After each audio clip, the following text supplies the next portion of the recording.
네, 지금부터 지속 가능한 에너지 활용을 위한 인공지능 경진대회 시상식을 진행하도록 하겠습니다. 먼저 귀한 시간을 내어서 본 시상식에 참석해 주신 귀빈들을 소개해 드리도록 하겠습니다. 한국전자기술연구원 신희동 원장님 오셨습니다.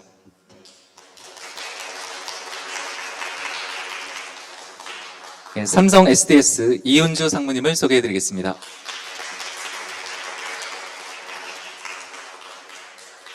한국서부발전 엄경일 기획관리본부장님께서도 참석해 주셨습니다.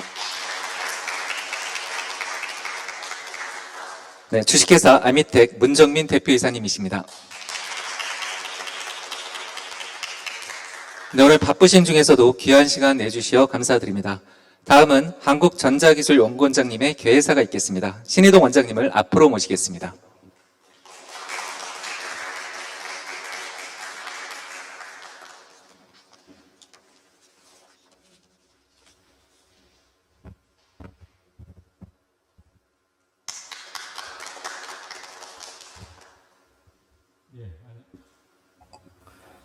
네, 안녕하십니까. 한국전자기술연구원 원장 신희동입니다. 먼저 바쁜 와중에도 그 맹세를 위해서 참석해 주신 우리 삼성 SDS 이은주 상무님, 그리고 서부발전의 또 엄경일 본부장님, 그리고 또 이 대회를 많이 또 후원해 주신 아미텍의 문정민 대표님께 감사의 말씀을 드리고요. 또 본대회 우수한 성적을 낸 각 팀들, 또 팀장, 팀원들, 그리고 성공적인 대회 운영을 위해서 애써주신 관계자 여러분께 감사의 말씀을 먼저 드리겠습니다. 오늘 시상식을 하게 된 이 지속가능한 에너지 활용을 위한 인공지능 경진대회, 이름은 좀 깁니다만 약 100여 개 기관, 약 214개 팀이 참가한 것으로 제가 이렇게 알고 있습니다.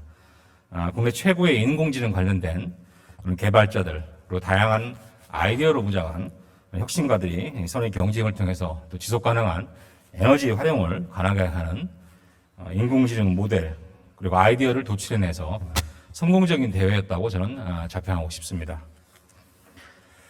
아시다시피 특히 최근 그 러시아 우크라이나 전쟁을 통해서 유럽이 상당히 에너지 대란을 겪고 있습니다. 한정된 에너지 자원이 국가 간의 여러 문제를 야기시키고 또 국민의 삶까지도 질도 떨어뜨리는 그런 현실에 와 있습니다. 지속 가능한 에너지 활용을 목표로 하는 이번 대회는 4차 산업혁명 시대의 그 기반 기술인 인공지능이 한정된 자원 속에서도 실제 우리의 삶을 어떻게 더 풍요롭게 하는지 실용적인 혁신 기술을 보여주는 그런 아주 좋은 기회였다고 저는 생각하고 있습니다. 또한 본대회 결과물은 아마 범용성을 지닌 우리 그 삼성 SDS의 브라이틱스 플랫폼을 또 기반으로 했다고 제가 들었고요. 또 서부발전에서 또 많은 그 발전 데이터를 제공해 주셨기 때문에 이런 것들을 활용한 예측 기술로서 또 실제 발전과 또 유통 과정, 그리고 실제화되기까지 아마 에너지 효율적인 활용에 적용이 가능할 것으로 저는 생각하고 있습니다. 결과적으로는 이 대회가 목표로 하는 지속 가능한 에너지 활용이 가능하도록 하는 다양한 시도의 첫 결과물이 될 것으로 생각합니다. 오늘 시상식 후에는 아마 그 수상팀들 발표가 있는 것으로 알고 있습니다. 저를 포함해서 여러분들 모두 발표를 통해서 우리 사회가 좀 더 나은 에너지 활용을 위해서 좋은 인사이트 얻어갈 수 있도록 했으면 좋겠습니다. 다시 한번 이 대회를 위해서 힘써주신 관계자분께 감사의 말씀을 드리고요. 참가팀 여러분께도 감사의 말씀을 드리도록 하겠습니다. 모두 수고하셨고요. 저희 KT는 또 좋은 기회를 통해서 여러분들과 다시 한번 소통하고요. 또 우리 사회가 기술을 통해서 좀 더 나은 미래를 실현하는데 공헌하도록 그렇게 하겠습니다. 다시 한번 수상자분 감사드리고요. 참가하신 분들께도 감사드리고 또 도와주신 많은 분들께 감사의 말씀을 드립니다. 고맙습니다. 네, 원장님 말씀 감사합니다. 다음은 실제 발전 데이터를 제공해서 본 경진대회가 잘 진행될 수 있도록 도움 주신 한국서부발전의 축사를 듣도록 하겠습니다. 한국서부발전 엄경일 본부장님을 큰 박수로 모시겠습니다.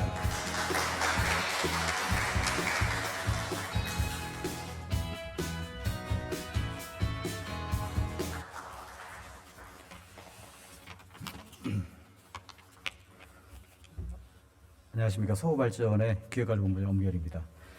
지난 2개월간 진행된 인공지능 경진대회가 성공적으로 마무리되어 매우 기쁘게 생각합니다. 어려운 경쟁을 뚫고 최종 선정된 팀들께 진심으로 축하의 말씀을 드립니다. 그동안 경진대회를 주관하시고 오늘 이 자리를 마련해 주신 한국전자기술연구원 신희동 원장님께 특별한 감사의 말씀을 드립니다. 그리고 삼성 SDS 이은주 상무님, 그리고 아미텍의 문정민 대표님께도 감사의 말씀 드립니다. 함께 참석해 주신 관계자 여러분께도 감사의 말씀을 전합니다. 저희 서울발전이 하고 있는 에너지 산업은 탄소 중립과 에너지 전환이라는 큰 변화의 물결 속에 놓여 있습니다. 이는 전기를 생산하는 발전 회사에 있어서 위기이기도 하지만 한편으로는 지속 가능한 미래를 향한 대전환의 기회일 수 있다고 생각을 합니다.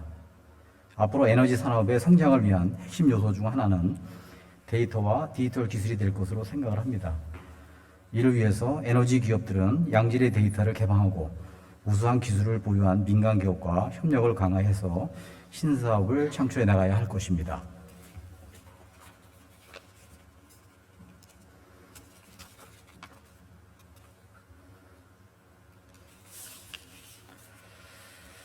이번 인공지능 경진대회는 이 같은 에너지 전환의 흐름을 산업계와 공유하고 디지털 기술의 필요성과 에너지 신사업의 가능성을 확인하는 좋은 기회가 되었다고 생각을 합니다. 서울발전은 그동안 스마트 발전소 구현을 위한 다양한 기술 개발과 실증을 진행해 왔으며 특히 한국전자기술연구원과 협력해서 디지털 기술공유센터를 판교에 개소하고 발전소 최초로 약 40만 건의 발전 데이터를 민간에 개방한 바 있습니다. 앞으로 미래를 준비하는 여러분과 서울발전이 함께할 수 있기를 기대하며 우수한 아이디어가 상용화되어 에너지 산업 발전에 기여할 수 있도록 긴밀한 협력과 지원을 약속드립니다. 다시 한번 오늘 수상하신 모든 분들께 축하의 말씀을 전하며 그동안 경진대회를 성공적으로 진행해 오신 실무자 여러분께도 감사의 말씀 드립니다. 참석하신 모든 분들의 가정에 평화와 평안이 함께하시길 기원합니다. 감사합니다.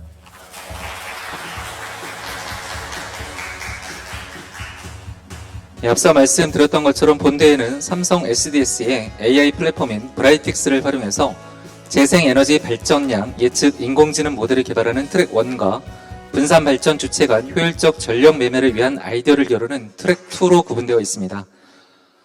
그럼 지금부터 지속가능한 에너지 활용을 위한 인공지능 경진대회 영광의 수상자들과 함께하는 시간을 갖도록 하겠습니다. 먼저 트랙 1과 트랙 2의 장려상 시상이 있겠습니다. 시상을 위해 한국전자기술연구원 신혜동 원장님을 무대로 다시 모시겠습니다. 각 트랙별 장려상은 3명씩 총 6팀이 수상될 예정입니다. 그 팀원 모두 무대로 올라오셔서 팀장님이 대표로 수상하시고 이후에 팀원 모두가 같이 기념사진 촬영을 하도록 하겠습니다. 트랙 1, 삼성 SDS 필롯. 예, 무대로 올라주시고요. 한국품질재단 강민석, 한국전력공사 원칼럼. 팀원들도 같이 올라주시면 좋을 것 같습니다. 트랙 2, 서울과학기술대학교 응용확률랩, 영남대학교 AIM, 3M 코리아 수다 삼매경. 네, 먼저 필러 팀장님부터 이렇게 수상하도록 하겠습니다. 원장님 서로 마주 봐주시면 좋을 것 같습니다.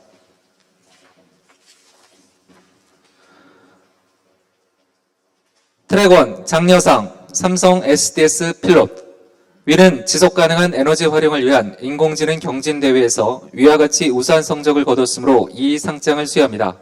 2022년 9월 15일 한국전자기술연구원장 신희동. 네, 부상으로 상금 50만 원이 수여되겠습니다. 필로팀 혹시 같이 나오신 분 계시면 같이 사진 촬영 좀 하시겠습니다.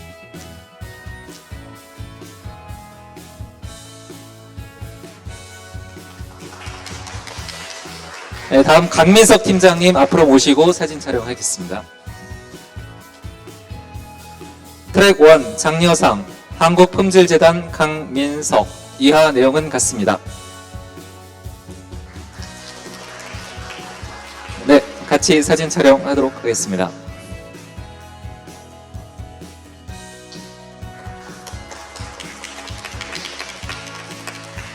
다음은 원칼럼입니다. 트랙 1 장려상 한국전력공사 원칼럼. 이하 내용은 같습니다. 팀원들 있으시면 같이 사진 촬영하셔도 좋고요.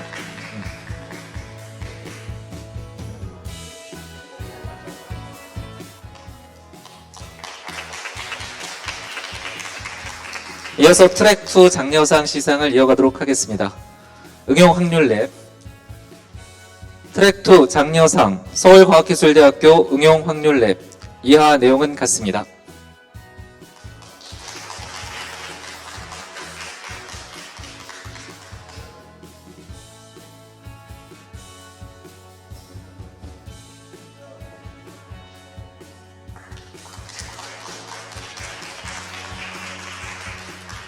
다음 AIM 팀장님 모시도록 하겠습니다. 트랙 2 장려상 영남대학교 AIM 이하 내용은 같습니다.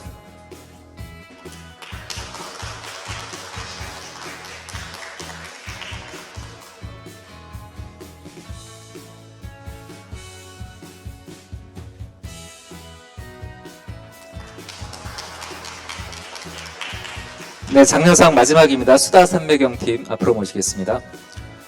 트랙 2 장려상 한국 3M 수다 삼매경 이하 내용은 같습니다.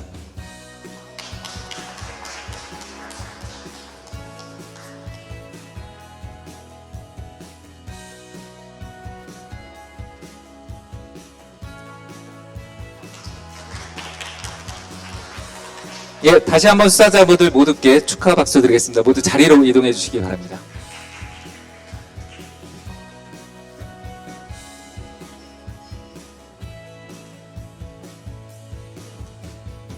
네, 다음은 트랙2의 2등에게 주어지는 아미텍 대표이사상 수상을 시작하도록 하겠습니다. 시상을 위해 아미텍 문정민 대표님을 무대로 모시겠습니다.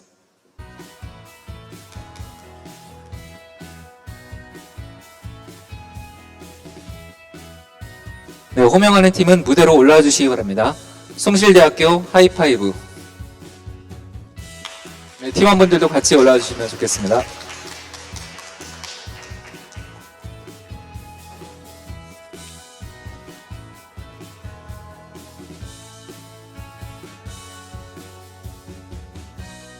트랙2 아미텍 대표 이사상 숭실대학교 하이파이브 위는 지속가능한 에너지 활용을 위한 인공지능 경진대회에서 위와 같이 우수한 성적을 거두었으므로 이 상장을 수여합니다. 2022년 9월 15일 주식회사 아미텍 대표이사 문정민. 네, 부상으로 상금 200만 원이 수여되겠습니다.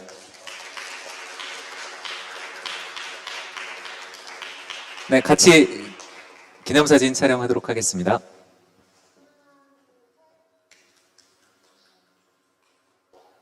네, 다시 한번 축하드리고요. 네, 다음은 대망의 트랙2의 1등에게 주어지는 한국생산기술연구원장 상입니다. 오늘 한국생산기술원장님께서는 부득이하게 참석을 하지 못하셔서 남태식 박사님께서 대신 시상하도록 하겠습니다. 네, 호명하는 팀은 무대로 올라와 주시기 바랍니다. 상명대학교 에너지 그리드.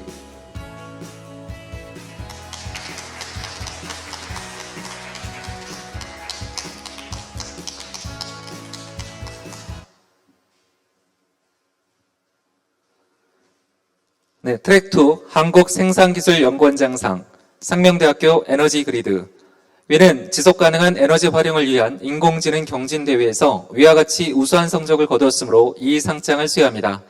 2022년 9월 15일 한국생산기술연구원장 이낙규. 네, 부상으로 상금 300만 원이 수여되겠습니다. 네, 정면을 한번 좀 바라봐 주시고요. 예, 다시 한번 축하 박수 부탁드리겠습니다. 이렇게 트랙2에 대한 시상까지 다 마무리되었고요. 다음 트랙1에 대한 시상을 이어가도록 하겠습니다. 먼저 트랙1의 2등 시상을 위해서 엄경일 본부장님을 무대로 모시도록 하겠습니다.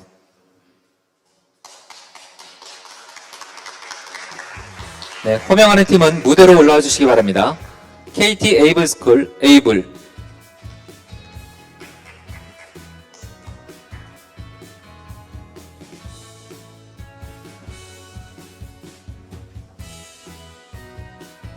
트랙 1 한국서부발전 사장상 KT 에이블스쿨 에이블 위는 지속가능한 에너지 활용을 위한 인공지능 경진대회에서 위와 같이 우수한 성적을 거두었으므로 이 상장을 수여합니다.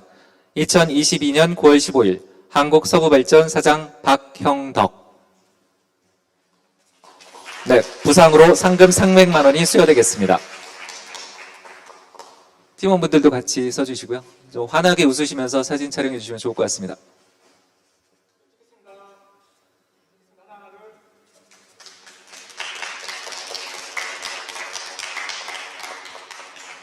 시상하는 기관들이 좀 많다 보니까 계속 이렇게 시상자분들을 앞으로 모시고 있는데요. 이제 마지막 시상 차례입니다.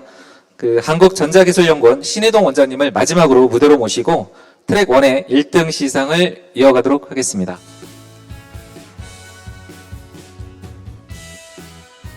두 달 동안 진행된 인공지능 경진 대회 트랙 1 대망의 1등 팀입니다. 호명하는 팀은 무대로 올라와 주시기 바랍니다. 유니스트 7-11 큰 박수로 맞이해 주시기 바랍니다.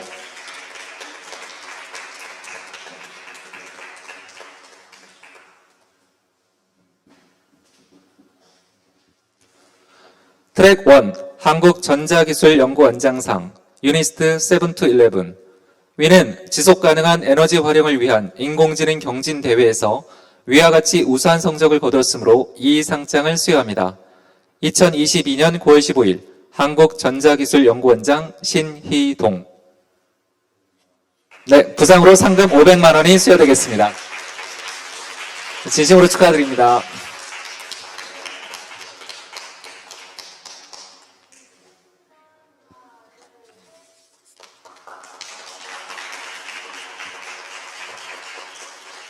잠시 무대에 대기해 주시고요. 저희 두 달 동안 고생해 주신 모든 참가팀하고 관계자 여러분들 모두 무대 위로 모시고 다 같이 사진 촬영하도록 하겠습니다. 상명팀도 잠시만. 전부 다 이제 같이 참가했었던 팀들 다 앞으로 나오셔서 전체 기념사진 같이 한번 촬영하도록 하겠습니다. 두 달 동안 이렇게 좀 대회 진행하느라고 여러 가지 고생들 많으셨고요. 좀 환하게 웃으시면서 오늘 수상의 그 기쁨을 같이 나눴으면 좋겠습니다.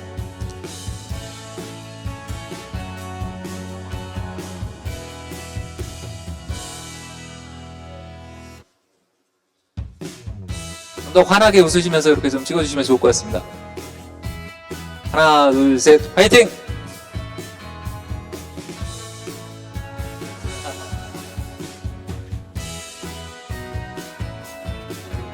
네, 축하드립니다. 네, 다시 한번 그 트랙 1과 트랙 2의 수상자분들께 다시 한번 좀 축하 말씀 좀 드리고요. 이상으로 시상을 좀 모두 마무리하고 트랙 1 수상자들의 어떻게 저희들이 개발을 했는지에 대한 그 개발 내용에 대한 발표, 그리고 트랙 2 수상자들의 아이디어 내용을 같이 공유하고 듣는 시간을 갖도록 하겠습니다. 먼저 트랙 1 대상 7-11 팀을 모시고 발표를 듣도록 하겠습니다.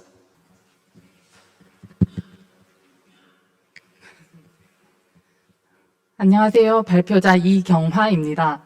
우선 이렇게 뜻깊은 대회를 주최해주신 한국전자기술연구원, 한국생산기술연구원, 그리고 한국서부발전, 삼성 SDS, 아미텍, 그리고 AI 팩토리 측에 굉장히 감사 인사를 드립니다.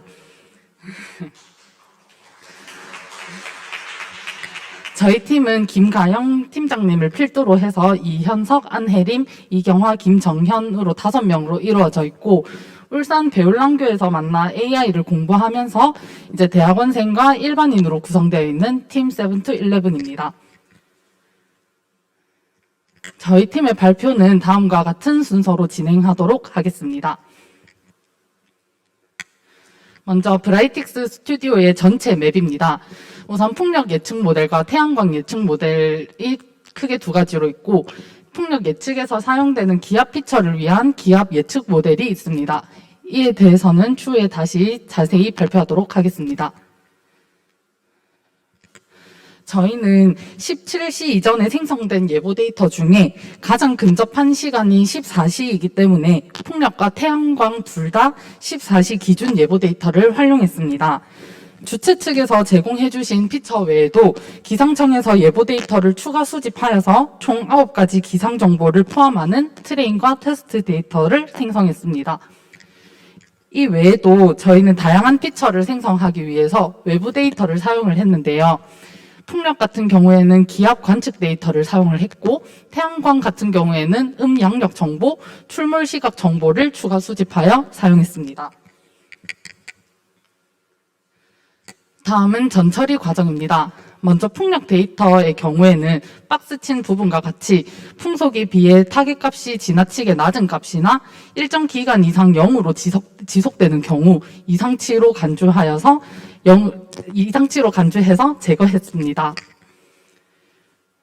태양광 데이터의 경우에는 일출 일몰 시간 데이터를 사용해서 1조 시간이 아닌 데에 타겟값으로 있는 경우 다음과 같이 0으로 처리했습니다. 1조 시간은 태양광 발전에서 중요한 요인 중 하나입니다. 왼쪽 그래프는 양력 1조 시간을 비교한 그래프이고, 오른쪽 그래프는 음력에 대한 1조 그래프입니다.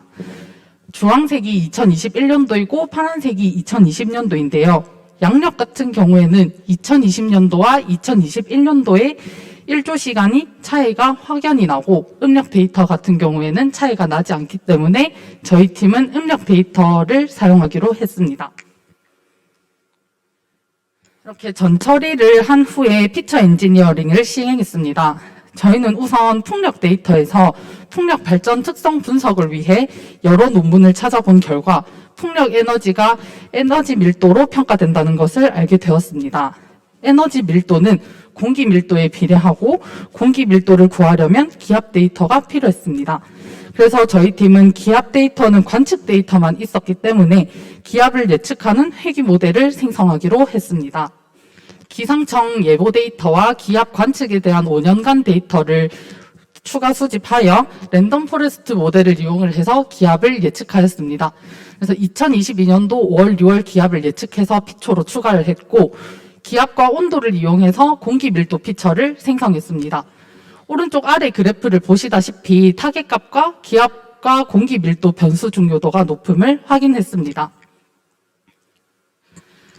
그뿐만 아니라 강우 확률과 강우 형태를 조합하거나 풍향과 풍속을 조합, 습도와 온도를 조합하는 등의 새로운 피처들을 생성하기 위해 굉장히 많은 시도를 했고, 상관관계 분석을 통해 다음과 같이 총 10개의 피처를 선정했습니다. 태양광 데이터도 마찬가지로 다양한 다양한 조합을 시도를 해서 상관관계 분석을 통해 최종 13개의 피처를 생성했습니다. 이렇게 생성된 피처를 밸리데이션 스코어를 통해서 모델링을 하였습니다. 저희는 브라이틱스에서 제공되는 리그레션 모델을 대부분 사용을 했고, 블렌딩도 해보았지만 최종적으로는 풍력 데이터의 경우 아다부스트 모델이 가장 좋았고, 태양광에서는 멀티레이어 퍼셉트론 모델이 가장 좋아 해당 모델로 선정했습니다. 최근 기후 변화 시대를 살아가면서 신재생 에너지가 중요한 에너지원이 되어가고 있기 때문에 전기 에너지 생산 변동성 대응을 위한 발전량 예측이 중요해졌습니다.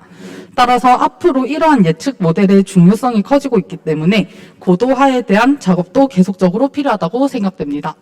그에 따른 저희 모델을 고도화하기 위한 보완점은 다음과 같습니다. 태양광 발전의 경우 예측 모델에서 예측 데이터와 실측 데이터의 지속적인 모니터링으로 모델 개선이 필요합니다. 태양광 발전에 영향을 주는 추가적인 특성을 발굴해야 하며, 기상 예보의 정확도를 높이기 위해 위성 사진을 통한 AI 모델 발굴이 필요하다고 생각됩니다. 풍력 발전의 경우 관측지만 존재하는 기압 데이터에 대한 고도화 작업이 추가적으로 필요하고, 기압을 측정하기 위해 IoT와 같은 기계를 설치를 해서 데이터 수집을 제한하고자 합니다. 이번 대회는 다른 대회와 다른 점이 브라이틱스 스튜디오를 사용을 해야 한다는 점이었는데요. 한눈에 전체를 볼 수 있었기 때문에 전체 알고리즘에 대한 이해도를 올릴 수 있었습니다. 다만 랜덤 값에 따른 결과값의 베리에이션이 큰 편이 다소 아쉬웠지만, 특정 영역 부분별로 실행이 가능하다는 점, 플랫이 다양하게 제공이 되어 데이터 분석이 용이했다는 점, 그래서 코드를 잘 모르는 초보자도 쉽게 할 수 있었다는 점에서 굉장히 뜻깊은 대회였습니다. 이상으로 발표를 마치겠습니다. 감사합니다. 네, 트랙원의 대상을 받은 세부트 11 팀의 발표를 들으셨습니다. 마지막에 브라이틱스에 대한 여러 가지 제한점까지 그 팀원들의 여러 가지 고민들이 같이 녹여져서 그 예측 모델을 좀 만들었었다라는 그런 생각이 좀 들었던 것 같습니다. 다시 한번 좀 큰 박수 보내드리고요. 다음은 트랙 1의 최우수상을 받으신 에이블 팀의 발표를 이어서 듣도록 하겠습니다. 다시 한번 큰 박수로 모시겠습니다. 네, 안녕하십니까. 발표 진행하도록 하겠습니다. 저는 발표를 맡은 김원배입니다. 네, 저희 팀은 에이블 팀이고 저희 팀원으로 김원배, 김진명, 안중찬, 이윤재, 윤소 이렇게 5명이 있습니다. 저희는 KT 에이블 스쿨 지금 2기를 수강 중이어서 지금 에이블 팀이라고 이름을 지었습니다. 저희는 엑스지 부스트를 이용해서 재생에너지 발전량 예측 모델을 만들게 되었는데요. 저희 발표 순서는 다음과 같습니다. 첫 번째로는 모델 설명, 그리고 그 다음 예측, 태양광 발전량 예측, 풍력 발전 예측, 결과 및 결론입니다. 네, 먼저 모델 설명에 대해서 발표하도록 하겠습니다. 저희는 이렇게 총 3가지 모델을 사용하게 되었는데요. 첫 번째는 이제 14시 예보 데이터를 사용해서 1조 14 전원량을 예측하는 모델입니다. 네, 두 번째 모델은 이제 태양광 예보 관측 모델이고, 세 번째는 풍력 예보 관측 모델입니다. 네, 그래서 첫 번째 모델을 보게 되면은 저희 1조 14 전원량을 예측하는 모델인데, 먼저 14시 예보 데이터를 이용해서 태양광 1조 14 전원량 예측하는 모델입니다. 그래서 해당 모델에서는 불러오는 데이터가 2가지가 있는데, 첫 번째는 관측 데이터, 두 번째는 예보 데이터입니다. 근데 관측 데이터에서는 이제 처음에 주최 측에서 주어진 데이터를 사용했는데, 거기서 이제 저희가 추가적으로 기상청 API를 사용해서 인천 지역의 1조 14 전운량 데이터를 추가적으로 크롤링하였고요. 그 예보 데이터 같은 경우에는 주최 측에서 주어지는 데이터를 그대로 사용했습니다. 그래서 해당 데이터의 처리는 지금 다음과 같습니다. 처음에는 이제 그 2가지 데이터를 합쳤고요. 그 다음에 이제 결측치를 제거. 세 번째로는 이제 모델 학습 시 특정 컬럼에 편중되지 않도록 저희 스케일러 진행하는데 저희 아웃라이어 여부를 모르기 때문에 견고한 로버스터 스케일러를 진행하였습니다. 그리고 이제 마지막으로 날짜와 시간 데이터를 추가해가지고 그 월 일 시간에 대한 열을 추가하였는데, 그 월 일 시간은 단순히 수치형으로 나타내서 저희가 컴퓨터가 이를 그 날짜와 시간으로 인식을 하지 못하게 되었습니다. 그래서 그 다음 처리는 시간 자료를 사인, 코사인 변환을 진행하게 되었습니다. 시간 데이터의 경우 더미 변수로 진행을 하게 되면은 지금 왼쪽 두 번째를 보게 되면은 그 시간에 대한 데이터인데, 시간이 흐를수록 0부터 24까지 올라갔다가 24부터는 절벽처럼 떨어지는 것을 확인하실 수 있습니다. 하지만 24시부터 0시는 이어져 있기 때문에 그 우측을 보게 된다면 이제 사인, 코사인 변환을 진행하여서 이 데이터가 연속성을 가지는 데이터로 변환하였습니다. 그리고 시간 말고도 풍향에 대해서도 저희는 그 연속성을 가진 데이터라 생각하였는데, 0도와 360도는 같기 때문에 그 풍향도 똑같이 진행을 하였고, 그 결과 데이터가 마이너스 1부터 1 사이에 위치하게 되면서 주기성과 연속성을 가지게 되었습니다. 네, 이렇게 변환된 데이터를 가지고 저희는 엑스지 부스트를 사용해서 1조량을 예측하였고, 그때 예측 R2 스코어는 0.633으로 예측이 잘 되었는 것을 확인하실 수 있습니다. 이때 데이와 먼스가 데이터 1조량 예측에 큰 영향을 미친다는 것을 확인하실 수 있습니다. 네, 그 다음 1사량 예측을 하였습니다. 1사량 예측 시에는 R2 스코어가 0.838로, 가장 높은 그것은 데이와 아워, 그리고 원스. 이렇게 3가지 데이터가 좀 높은 상관관계를 가지는 것을 확인하실 수 있습니다. 네, 그 다음은 전운량에 대해서 R2 스코어는 0.6138로 예측이 잘 된 것을 확인하실 수 있고, 그때 데이에 대해서 전운량 예측이 영향을 많이 미친다는 것을 확인하실 수 있습니다. 그래서 이런 식으로 예측된 데이터를 저희는 다 하나씩 뽑게 되어서 이거를 합치게 되었습니다. 네, 그 다음 모델은 이제 태양광 발전량 예측 모델입니다. 예측 모델을 보시게 되면은 이제 여기서는 3가지 데이터를 불러오게 되는데, 첫 번째 데이터는 발전량 데이터입니다. 네, 발전량 데이터는 주최 측에서 주어진 데이터를 그대로 사용하였고요. 네, 관측 데이터는 아까와 마찬가지로 주최 측에 주어진 데이터 플러스 저희가 그 기상청 API를 사용해서 추가적으로 불러온 데이터를 합치게 되었습니다. 예보 데이터도 그 주최 측에 주어진 데이터에 저희가 그 방금 전에 그 예측을 한 데이터를 합쳐가지고 이렇게 3가지 데이터를 불러오게 되었고요. 먼저 데이터 처리는 다음과 같습니다. 그 발전량이 6만이 넘는 것들이 존재를 하게 되었는데, 최대 발전량이 1100인 것을 감안하여가지고 이상치라고 판단해서 이 데이터는 제거를 하게 되었습니다. 또한 데이터 오류가 있어서 2021년 4월부터 지금 적혀 있는 기간에 대해서는 저희가 그 발전량이 모두 동일한 것을 확인할 수 있었는데 이거는 오류라고 판단해서 데이터를 제거하게 되었습니다.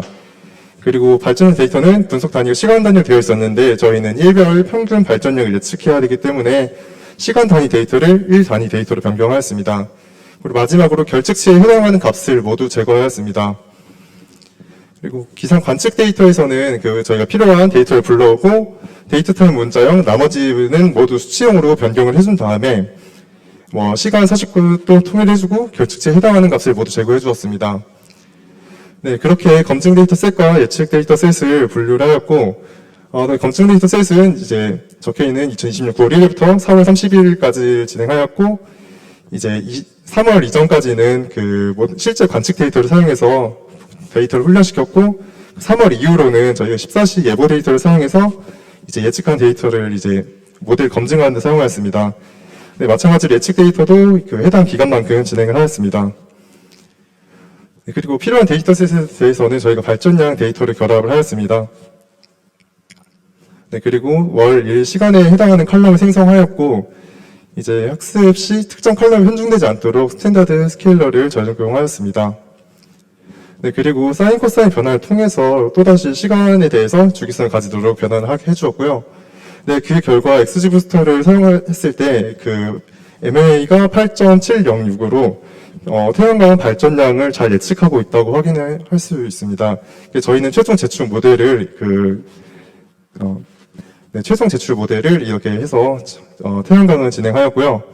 네, 풍력 발전량 예측 같은 경우에는 데이터를 총 3가지 불러야 되는데 이 3가지 데이터는 모두 주체 측에서 주어진 데이터를 사용하였습니다. 그래서 발전량 데이터, 관측 데이터, 예보 데이터는 전부 주체 측에서 주어진 데이터를 사용하였고요. 일단 발전량 데이터에서 음수로 관측이 된 데이터가 있는데 발전량은 음수가 나타날 수 없기 때문에 모두 0으로 변경을 해주고요. 이상치 제거해서 이제 6만이 넘는 값이 있었는데 최대 발전량이 16,000인 것을 감안하여가지고 해당 데이터는 제거를 하였습니다. 그리고 데이터 오류가 있는 기간에 대해서는 그 기간을 오류로 판단하고 제거를 하였습니다. 네, 그렇게 시간당 평균값 변환해주고 결측치를 제거했습니다. 네, 그리고 저희가 원하는 데이터를 선택하고 그 데이터 선식을 통일한 다음에 결측치를 제거하였습니다. 예보 데이터에서도 14시 예보 데이터가 가장 가깝다 생각해서 14시 예보 데이터만 추출하였고요. 그 서식을 맞춰주게 되었습니다. 네, 그렇게 검증 데이터 셋과 예측 데이터 셋을 나누게 되었는데, 그리고 데이터 결합해주고, 네, 월일 시간 나눠주고, 저희가 여기서는 총 3가지 방법을 좀 진행해봤는데, 첫 번째는 아무 조치도 취하지 않았을 때, 그때 MMA 값은 12.5가 나오게 되었습니다. 그때 가장 영향을 많이 미치는 변수는 기온이었으며, 이후에 풍속과 습도가 영향을 미치는 것을 확인하실 수 있습니다. 네, 그 두 번째로는 이제 로버스터 스케일러를 적용해봤는데, 이때 가장 영향을 미치는 변수는 기온이고, 그 이후 풍속, 습도가 영향을 미치게 되었습니다. 하지만 MMA가 13.23으로 좀 감소한 것을 확인하실 수 있어가지고, 그 세 번째 방법인 이제 시간 변수와 풍행 데이터에만 사인 코사인 변환을 진행해가지고 돌려보았을 때 이제 11.71이 나오게 돼서 저희는 이제 이 모델이 가장 예측이 좋다 생각해서 시간 변수와 풍행 데이터의 사인 코사인 변환만 진행한 것을 저희는 이거를 가지고 진행하게 되었습니다. 네, 그렇게 저희는 시간 데이터가 예측에 영향을 많이 준다고 생각을 해서 이걸 어떻게 컨트롤하는지에 대해서 초점을 많이 맞출 필요가 있다 생각하였습니다. 그리고 저희는 새로운 파생 변수를 많이 만들려고 노력을 했는데 좀 유의미한 파생 변수를 많이 만들지 못해서 만약에 파생 변수를 많이 만들 수 있었으면 더 좋은 결과를 도출했을 수 있을 거라고 판단합니다. 그리고 하이퍼 파라미터 튜닝을 위해서 옵션들이 브라이트 스튜디오에 존재한다면 더 좋은 모델을 적합시킬 수 있을 것이라 생각합니다. 네, 이상으로 발표 마치도록 하겠습니다. 네, 감사합니다. 네, 다시 한번 발표를 위해서 수고해주신 에이블팀께 큰 박수 부탁드리겠습니다. 이번 대회를 거치면서 또 수상자분들의 발표를 들으면서 인공지능이 실제 저희 생활에 많은 도움을 줄 수 있고 또 우리의 삶을 어떻게 진보시켜 나갈 수 있는지 그런 것들에 대한 인사이트를 얻을 수 있는 좋은 시간이었던 것 같습니다. 다음은 트랙2에 대한 수상자들의 발표를 이어가도록 하겠습니다. 트랙2의 대상이죠. 에너지 그리드 팀의 P2P 거래 활성화를 위한 가격 결정 방식에 따른 전력 거래 모델 제안 내용에 대해서 발표를 들으시도록 하겠습니다. 네, 안녕하십니까. 저희는 상명대학교 전기공학과 팀 에너지 그리드입니다. 네. 저희 학과가 과거에는 에너지 그리드 학과였는데 전기공학과로 이름이 바뀌었고요. 네, 공교롭게도 저희 팀원들이 모두 에너지 그리드 학과 시절에 입학을 했기 때문에 팀명을 이렇게 짓게 되었습니다. 저희가 준비한 내용은 전력 가격 결정 방식에 따른 전력 거래 모델입니다. 순서는 다음과 같습니다. 먼저 소규모 분산자원 에너지 거래가 활성화가 되려면은 참여자들에게 금전적인 먼저 메리트가 있어야 되고요. 그리고 또 제도적으로도 개선이 필요합니다. 왜냐하면 현행 에너지 거래 제도를 보시면은 크게 세 가지가 있습니다. 잉여 전력을 한전에 S&P로 판매하는 PPA 제도가 있고, 또 잉여 전력을 본인의 전력 요금에서 상계하는 요금 상계 제도가 있고, 그리고 중개사업자가 그 잉여 전력들을 모아서 KPX 시장에서 판매하는 중개사업 제도가 있습니다. 근데 현재 단점이 뭐냐면은 이 세 가지 중에서 한 가지만 선택을 해야 하고요. 그리고 요금 상계 제도 같은 경우에는 본인이 쓴 전기요금보다 더 많이 잉여 전력이 생산되었어도 그것을 되팔 수 없다는 문제점이 있습니다. 그래서 저희는 다음과 같은 방안을 제시하였는데요. 먼저 자가 소비 후에 남은 잉여 전력을 거래권을 그거에 대해서 발행을 하고 그 거래권을 플랫폼에 올려서 판매하는 방식을 생각을 해보았습니다. 그래서 구매자는 거래권을 사서 그것을 이제 자기 전기요금을 줄이는데, 누진제 요금을 줄이는데 쓸 수도 있겠고요. 그리고 판매자는 요금 상계를 하고도 남은 잉여 전력을 판매할 수 있기 때문에 기존 PPA보다 더 많은 수익을 얻을 수가 있습니다. 그래서 저희는 이 가격 결정 방식에 따라서 두 가지 모델을 제안하였습니다. 첫 번째로 자율형 모델은 이 거래권을 마치 증권과 같이 사고 팔도록 해놓은 것입니다. 그래서 뭐 주식시장에서 수요와 공급에 따라서 가격이 결정되는 그런 방식을 채택을 하였고요. 두 번째 방식은 중개형 가격 결정 모델인데 이것은 설명이 조금 복잡할 수도 있어서 다음 슬라이드로 좀 더 쉽게 설명을 해드리면은 구매자는 구매 희망 용량을 입찰을 하게 되고요. 판매자는 판매 용량과 단가를 입찰하게 됩니다. 그러면은 이제 총 수요량에 맞게 먼저 단가가 낮은 용량부터 입찰을 하게 되고, 그래서 그것에 맞게 총 낙찰 용량이 결정이 되고요. 그 뒤에 그 용량에 따라서 가중 평균을 두어서 최종 가격이 결정되는 방식입니다. 그래서 앞서 첫 번째 방식은 참여자가 자율적으로 가격이 결정되고, 두 번째 방식은 중개사업자가 중간에서 가격을 결정해주는 그런 차이점이 있겠습니다. 그래서 저희가 트랜시스라는 건물 에너지 시뮬레이션 툴을 활용해서 저희가 제안한 방식에 대해서 한번 검토를 해보았습니다. 첫 번째로 일반적인 단독주택과 다세대 주택을 모델링을 해보았고, 표준 기상 데이터를 활용해서 전력 사용량과 태양광 발전량을 한번 산정해 보았습니다. 그리고 그것을 통해서 잉여 전력분을 계산하였고, 전력 거래 시나리오를 저희가 만들어서 거래를 했을 경우에 어떤 이득이 발생되는지 한번 계산해 보았습니다. 그래서 총계만 보시면은 이 빨간색 부분은 이제 PPA를 통해서 정산을 받았음에도 전기요금이 더 크기 때문에 마이너스가 난 부분이고요. 그래서 총계 현행 제도와 저희가 제안한 제도를 방법을 비교해 보시면은 더 많은 수익을 올릴 수 있는 것을 확인할 수가 있습니다. 마지막으로 이제 기대 효과에 대해서 말씀을 드리면은 에너지 프로슈머는 거래권을 자신이 희망 가격에 팔 수 있고, 또 판매되지 않은 거래권은 한전의 PPA로 팔 수 있기 때문에 기존 제도에 비해서 더 많은 수익을 올릴 수 있다는 장점이 있습니다. 또 이런 소규모 태양광 발전 장비가 없는 일반 구매자들은 거래권 구매를 통해서 본인의 전력 누진제 요금을 더 인하할 수 있기 때문에 어쨌든 기존보다는 더 적은 전력 요금을 낼 수 있다는 장점이 있습니다. 그리고 중개사업자는 플랫폼에서 거래 수수료를 얻을 수 있겠고요. 그리고 이제 차이점이 있다면 중개형 가격 결정 모델 같은 경우에는 중개사업자가 중간에서 가격을 결정하기 때문에 기존보다는 거래나 가격에 대한 자율성은 떨어지겠지만 자율적인 모델보다는 아무래도 가격이 좀 더 안정적이라는 장점이 있겠습니다. 그래서 이를 통해서 좀 더 시장이 활성화될 수 있는 방안이라고 생각을 해서 저희가 이제 제안을 하게 되었습니다. 준비한 내용 여기까지입니다. 감사합니다. 네, 에이벌팀의 발표를 들으셨습니다. 분산 에너지 전력 거래 확대를 위해서 자율형 가격 결정 모델하고 중개형 가격 결정 모델 등을 수립을 하고, 그거에 이제 시뮬레이션까지 거치면서 다양한 아이디어가 돋보인 발표 내용이었다고 생각합니다.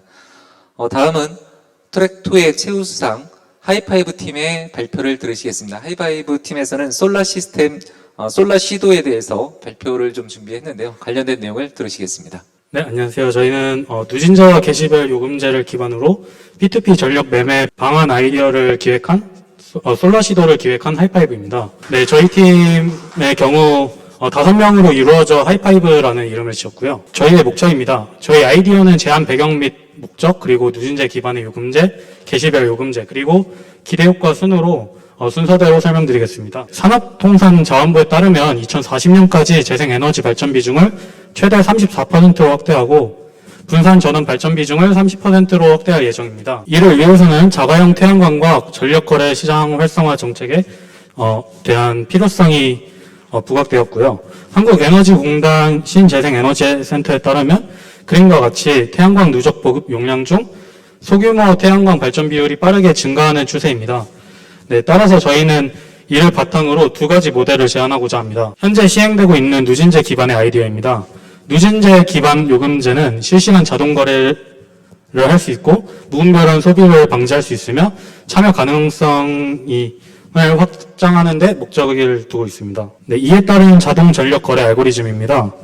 네, 잉여 전력은 1위를 기준으로 계산하며 이때 잉여 전력 중 10%를 국가에 반납합니다. 거래 참여를 통해 기부라는 긍정적인 심리를 촉진시키고 이에 따른 전력 소비량이 적은 가구나 소외계층을 위한 복지 전력으로 활용하는 등을 통해 전력 공급의 평등성을 고려하였습니다. 네, 거래할 잉여 전력의 나머지 90%의 거래 알고리즘을 구체적으로 살펴보면 먼저 생산 가구, 잉여 전력의 가구와 잉여 전력량, 그리고 S&P 하루 평균 총 3가지 정보를 매칭하여 저장합니다. 프로슈머는 S&P보다 높은 가격에, 컨슈머는 자신이 내고 있는 요금보다 더 낮은 가격에서 거래가 성사될 때 경제적 이익이 생깁니다.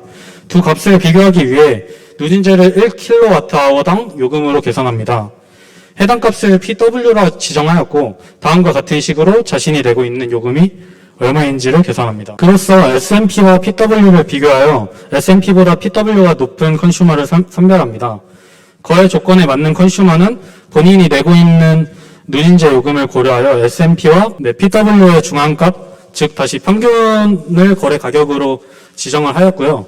이에 따라 소비량에 따라 상대적으로 거래 가격을 정해서 이 무분별한 소비를 방지하는 것을 목적으로 하였습니다. 네, 그렇게 조건에 맞는 N명의 컨슈머들이 정해지면 이 잉여 전력량을 N으로 나누어 가구당 거래량으로 동등하게 제공합니다.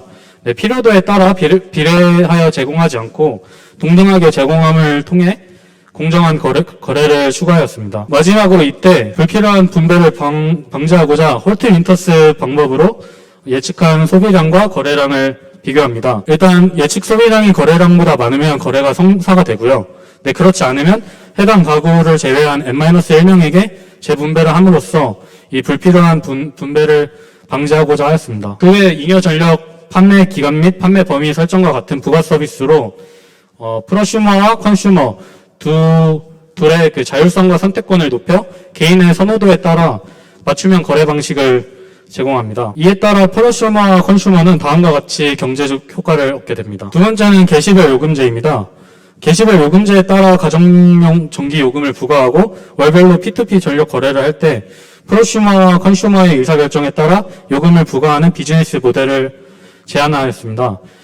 네, 프로슈머와 컨슈머는 플랫폼을 이용하여 태양광 P2P 전력 거래를 실시합니다. 이를 통해 프로슈머는 잉여 발전량에 대해 이익을 얻을 수 있습니다. 또한 컨슈머의 경우 거래를 통해 전기 요금을 절약할 수 있게 됩니다. 네, 플랫폼은 플랫폼 수수료를 통해 이익을 얻게 되고요. 한국전력공사 같은 경우에는 플랫폼의 망 이용료와 게시별 요금을 통해 이익을 얻게 되는 구조입니다. 다음으로는 게시별 요금제 가격 설정입니다. 저희는 현재는 누진제가 시행되고 있어서 가정용 게시별 요금제가 존재하지 않기 때문에 한국전력공사 주택용 게시별 시정사업의 요금 구조를 참고하여 표와 같이 가정용 봄, 가을철 게시별 요금제를 설정하였습니다. 이는 피크 시간대에 높은 전기 요금을 부과해서 전기 소비 패턴을 변화하도록 유인하고 전력을 안정적으로 공급하기 위한 목적에서 설정되었습니다. 네, 결론적으로 월별 전기 요금은 시간대별 게시별 요금이랑 시간대별 전력 소비량을 곱한 값으로 계산을 하였습니다. 네, 다음으로는 P2P 전력거래 프로세스입니다. 월별로 잉여 발전량이 발생한 프로슈머는 월 평균 SMP와 최대 부하 시간대의 게시별 요금 사이로 가격을 설정하여 프로슈머의 가격과 판매량을 제시합니다. 이에 컨슈머들은 가격, 판매량, 거리 등 선호도에 따라 거래 요청을 통해 프로슈머가 수락을 하는가 안 하는가에 따라 매칭이 되고 거래가 되는 방식으로 진행됩니다. 이렇게 프로슈머가 가격을 설정하고 컨슈머가 거래에 참여하는 방식으로 진행함으로써 이 프로세스를 진행한다고 보시면 될 것 같습니다. 네, 다음으로는 P2P 전력 거래 예시입니다. 대회에서 주어진 커스터머 데이터에서 ID가 1과 6인 거래자가 컨슈머이고 ID가 2, 3, 4, 5, 7, 8이 프로슈머인 데이터를 기반으로 제작한 앱 화면입니다. 그림과 같이 프로슈머의 판매량과 거래 가격을 소비자에게 보여줍니다. 소비자는 이를 가격순, 거리순, 판매량순, 조회순 등으로 정렬하여 자신의 우선순위에 맞는 항목부터 살펴볼 수 있습니다.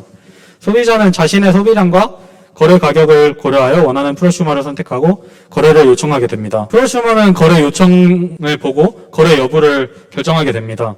이에 따라 프로슈머 5는 컨슈머 1과의 거래를 수락하는 최선의 선택을 할 것이고 컨슈머 6은 판매량을 고려하여 프로슈머 8에게 거래를 다시 요청하는 방식으로 진행됩니다. 위의 예시에 따른 거래가 완료되면 ID가 5와 8인 프로슈머는 P2P 거래를 통해 차이만큼의 이익을 얻게 되고 컨슈머는 차이만큼의 전기요금을 절약하게 됩니다. 실제로 정책이 시행되면 프로슈머들의 다양한 판매 가격과 컨슈머들의 선호도에 따라 각자의 요구를 충족시키는 선택지가 더 많아져 더 큰 경제적 효과를 얻을 수 있게 됩니다. 다음은 기대 효과입니다. 이에 따라 환경적 효과와 사회적 효과를 볼 수 있는데요. 환경적 효과로는 분산 자원 발전과 전력 수급 안정성, 그리고 저탄소가 가능하다는 점이 있고요. 또한 사회적 효과로는 특정 권력에 의존하는 지배로부터 벗어나 약간 풍부하게 이용 가능한 전력 시스템의 기반을 제공할 수 있고 지역 공동체를 통해 경제적 이익에 기여할 수 있다는 점이 있습니다. 네, 이상으로 하이파이브 발표를 마치겠습니다. 감사합니다. 트랙2의 최우수상을 받았었던 하이파이브 팀의 발표를 들으셨습니다. P2P 전력 매매를 위해서 자동 전력 거래 알고리즘 그리고 플랫폼을 통한 비즈니스 모델, 게시별 요금제 등 다양한 아이디어를 제시하고 그거에 대한 기대 효과까지 잘 준비를 해주셨던 것 같습니다. 오늘 발표의 마지막 순서일 텐데요. 트랙2의 장려상을 받은 팀입니다. AIM 팀을 모시고 잉여 전력을 구독합시다에 대한 내용을 듣도록 하겠습니다.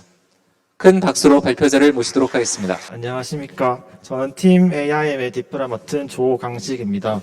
저희 팀원은 영남대학교 에너지화학공학과, 경북대학교 전자공학과, 그리고 충북대학교 전기공학과로 이루어진 팀원입니다. 순서는 다음과 같습니다. 저희 아이디어를 소개하기 전 이 아이디어를 구성하게 된 배경과 목적이 있습니다. 현재 저희 나라는 화력발전소와 원자력발전소 등으로부터 대부분의 전력을 생산하는 대규모 집중형 전원 시스템입니다.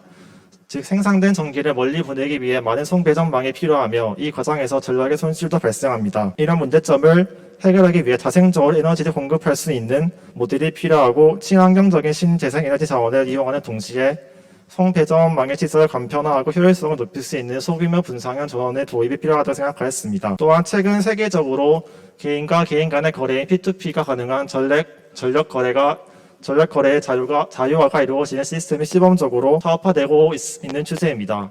따라서 국내에서도 이런 추세에 맞춰 효율적인 P2P 전력 거래에 관한 연구와 아이디어를 구상하는 게 핵심 목표라고 생각하였습니다. 또한 여기에 정보기술, 통신기술, 디지털 제어 기술이 결합한 에너지 네트워크를 인터넷과 연결하는 기술을 적용하여 효율적으로 전력 거래가 가능하도록 구상하는 것을 중점으로 생각하였습니다. 그 결과 저희는 전기 거래소 설치, 구독자 시스템을 도입하는 두 개의 핵심 아이디어를 도출하였습니다. 여기서 전기 거래소란 자동차에 기름을 넣는 주유소와 같은 역할을 하는 것입니다. 즉 에너지 저장 장치인 ESS를 각 지역의 주민센터 근처 부지에 설치하고 잉여 전력을 ESS에 저장하고 필요한 과정으로 전력을 보내는 비즈니스 모델입니다. 각 지역의 중심인 주민센터 근처 부지에 최대 600kW의 저장 용량을 가진 ESS를 설치하고 ESS에서 전력을 수용하는 모드와 공급하는 모드를 설정하여 각 가정으로 전력을 공급하는 그런 모델입니다. 이 모델의 장점은 기존의 송배전망을 이용한다는 점에서 새로운 송배전망을 설치할 필요가 없습니다. 따라서 송배전망을 유지 및 관리하는 비용 면에서는 추가 비용이 없지만 ESS를 설치하는 초기 비용이 다소 비싸다는 단점이 있습니다. 하지만 그만큼 기술력도 발달하고 있기 때문에 추후에는 ESS 가격도 안정화될 것으로 전망하고 있습니다. 또한 우리나라에서는 아직 ESS가 상용화 단계가 아니기 때문에 각 일반 가정에 가정용 ESS를 설치하는 것은 무리라고 생각하였습니다. 따라서 저희는 ESS를 초기 설치하는 비용 측면에서는 정부의 지원이 필요하며 이를 관리하는 중간 사업자가 필요하다고 생각하였습니다. 즉 정부에서 ESS를 설치하되 중간 사업자인 민간 기업에서 ESS의 관리 및 보안을 담당하는 것입니다. 정부의 지원으로 중간 사업자 입장에서는 큰 부담을 느끼지 않고 이 사업에 참여할 수 있을 것이라고 저희는 생각했습니다. 또한 기업은 ESS를 통해 전력을 기인 간 작업할 수 있는 장소 역할을 하는 웹사이트나 애플리케이션을 개발하여 ESS와 연동하고 잉여 전력을 전기 거래소에 직접 가지 않고 작업할 수 있습니다. AI 시스템을 도입하여 웹사이트 혹은 애플리케이션의 전기 거래소 사이를 연결하고 데이터를 받아 전기 거래소와 각 가정에 연결된 배전선에 필요한 만큼의 전기를 보냅니다. 또한 여기에 스마트 미터와 지능형 검증 인프라인 AMI를 도입하게 된다면 소비자와 공급자 사이에 양방향 실시간 전력 정보를 할 수 있으며 또한 전력을 효율적으로 공급할 수 있습니다. 스마트 미터와 지능형 검침 인프라는 시간 대비 전력 사용량을 실시간으로 조절할 수 있으며 전력 수급이 효율적으로 관리할 수 있다고 생각하였습니다. 이 사진은 저희가 방금 앞서 설명한 전력 비즈니스 모델을 간단하게 나타낸 것입니다. 그렇다면 중간 사업자는 어떻게 수익을 창출할 수 있을까요? 일단 민간 기업이 운영하기 때문에 어느 정도의 이윤이 추구될 것이며 이에 저희는 구독자 시스템을 도입하여 수익을 창출하는 것으로 생각하였습니다. 즉 구독자와 비구독자에 따라 전기요금 단가 차별화를 두고 구독자는 매달 구독요금을 별도로 납부하여야 합니다. 현재 저희 국내의 대행용 전기요금 구조는 다음과 같습니다. 기본요금에 전력량 요금을 더한 값으로 누진세 구조입니다. 저희가 전기 요금 단가에서 주택용 요금만 고려한 이유는 일단 개인과 개인 간의 전력 거래가 주된 목적이라고 생각하였으며 각 가정에서 태양광으로 생산한 전기를 소비한 후 남은 잉여 전력이 많이 없을 것으로 예상하였습니다. 따라서 이것을 산업용으로 사용하기에는 부족하다고 생각하였습니다. 저희는 한국전력공사 전기요금 단가를 참고하여 요금을 책정하였으며 저희의 목적은 누진세 요금이 부담스러운 소비자들에게 기존의 전력을 사용하면서 추가로 잉여 전력을 저렴한 값에 판매하여 시장을 활성화하는 것으로 생각하였습니다. 따라서 구독자와 비구독자의 차이점을 차별화를 두었으며 첫 번째로 일단 전기요금 단가의 차별화가 있으며 두 번째로 전력 제한량이 있습니다. 그리고 마지막으로 구독자만의 혜택이 있습니다. 저희가 전력 제한량을 둔 이유는 전력의 수급 균형을 맞추기 위함이었고 또한 한 가정에서 독점으로 잉여 전력을 모두 구매하는 것을 방지하기 위함이었습니다. 여기서 구독자의 전력 제한량을 200kWh로 두었는데 이 이유는 저희가 한국전력공사의 자료에 따르면 지난해 국내 한 가구당 전기 사용량은 5,616kWh라고 하였습니다. 따라서 이것을 한 달로 계산했을 때 평균 한 가정에서 사용되는 전기 사용량은 460kWh였습니다. 따라서 누진세가 적용되는 구간이 되기 전인 300kWh까지는 한국전력공사의 전력을 사용하되 남은 160kWh는 잉여 전력을 사용하는 게 가장 이상적인 모델이므로 전력 기준량을 대략 200kWh로 두었습니다. 또한 시장이 활성화되는 정도에 따라 ESS의 용량과 전력 제한량을 차츰 늘 예정입니다. 반대로 잉여 전력의 공급이 구매하는 양보다 많아질 때는 ESS의 최대 저장 용량을 넘어 전기를 저장할 수 없기 때문에 구독자에게는 매달 최소 100kWh의 전력 필수 구매 계약 조건이 존재하며 이때 100kWh의 요금은 선불제입니다. 따라서 추가 구매 전력량에 비해서는 후불로 납부하는 방식이며 그럼에도 ESS의 전기를 저장할 수 없을 때는 공공기관을 운영하는 곳에 사용되거나 저소득층에 무상으로 지원하는 방안으로 생각하였습니다.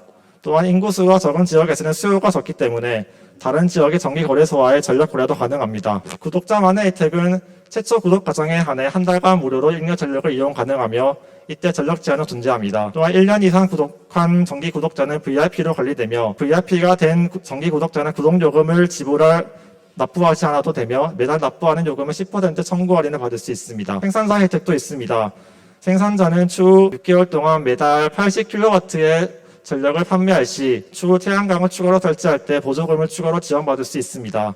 또한 잉여 전력을 판매하는 양에 따라 유도 제도를 마련해 생산자들의 적극적인 참여를 유도하고자 합니다. 저희가 실제 적용 시나리오를 비교했을 때 7월 1일부터 7월 31일 한 달간 400kWh의 전력을 사용하는 한 가정에 있다고 가정을 하고 전기요금을 계산해 보았습니다.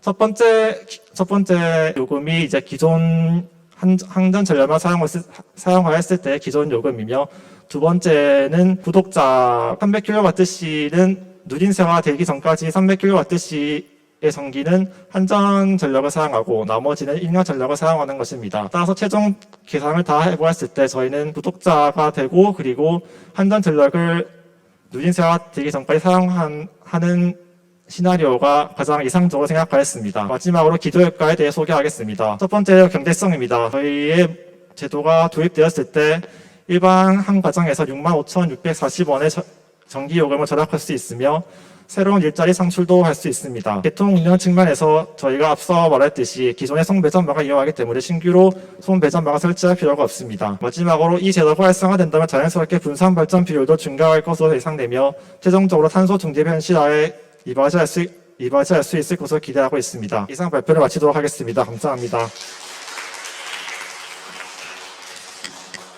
네, 정기거래소와 구독자 시스템 등에 대한 AIM 팀의 발표를 마지막으로 오늘 순서를 다 마무리하도록 하겠습니다. 오늘 긴 시간 동안 함께해 주신 모든 분들께 다시 한번 깊은 감사를 드립니다. 저희가 이번 대회를 준비하면서 참으로 많은 분들께서 좀 관심을 가져주시고 참여를 해주셨고요. 실제로 기업분들께서 한 3분의 1 정도 참여하시는 등 또 많은 관심을 가져주셨습니다. 그런 부분에 대해서 많은 감사를 드립니다. 그럼 이상으로 지속가능한 에너지 활용을 위한 인공지능 경진대회 시상식을 다 같이 박수를 치시면서 마무리하도록 하겠습니다. 모두 고생하셨습니다. 감사합니다.